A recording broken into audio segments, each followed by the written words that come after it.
bida-bida. Anyway, gaduka na kay ko. So, malabak ko pang skincare. Pero before that, mag-inom sa tag mga food supplements like, S-acetylglutathione, new white vitamin C, and of course, this one, iron plus multivitamins. Kay every time nga mo tindog ko guys, malipong ko. So, meaning, kulang ko og dugo. No, siguro medyo ko manambok. So, anyway, mag-inom ta ani. So, hapit na ako ng rota isa kapad. So, isa na lang nabilin. So, naga-fresh milk ta girl para fresh ta. Bahala gasto kay mag-ano no.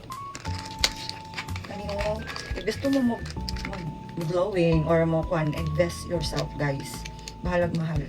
Try to give budget sa imong kagalingon. Kaya of course, sa imong pagpaningkamot girl. Actually, karon pa ko naghahatag og sa akong self. Kay before magud di ko ba ako sa ganun na ako akong self pero karon I realize na 30 plus na ta, so we should take mga ingani para prevent na lang pud sa mga dali na ta mahagad. So anyway, wala ko nag-take ani for paputi, nag-take lang ko ani for wala lang para dili bitaw kayo kay dugay kay tulugan like almost 11 abot karon dugay kayo matulog ani.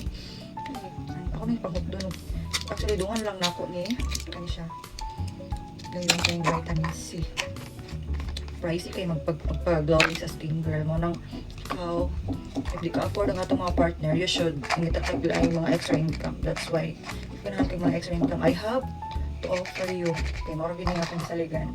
Bisag sa akong trabaho. Kaya di ko magsalig sa trabaho girl. Kaya gamay kayo kong sweldo. Pero anyway, ma-absent or makuan ko dira. Tawag ni malate deduction ta. So, itataglayin ng option. So, pero tulo na siya kabuk. Actually, napagalit yung isa. Itong pangkuan ako ba? Pero, nahuldan ko. So, kanila ko ito nun. And of course, itong fresh milk.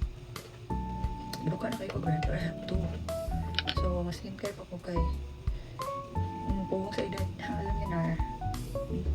So, purpose ani girl is secret. So, igulay sa akong partner. Gusto na ko nga nami twins. Yes.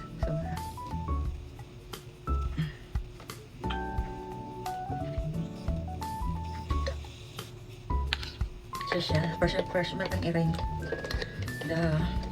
So, nanikama man talaga sa mga bana o sa itong partner. Dapat i-spoil na ito itong self kay namatay mga earnings, no? So, naragin ang bulo up and popo. So, thank you for being char lang, bye!